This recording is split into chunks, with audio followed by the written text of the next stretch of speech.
আরো শুনবানি সুন্দর কাহিনী, জান্নাতের ওই রুমে রুমে লিখা নবীর নাম, জান্নাতের ওই রুমে রুমে লিখা নবীর নাম।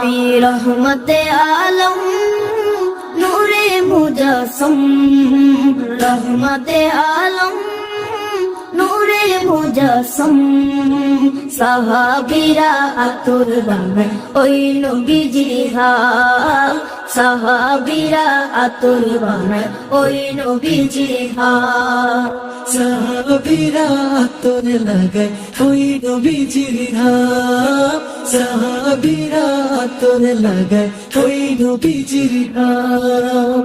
ও স্তনে হান্নানা একটা খেজুর গাছের নাম, যাকে ধরে খুতবা দিতেন রাসূল।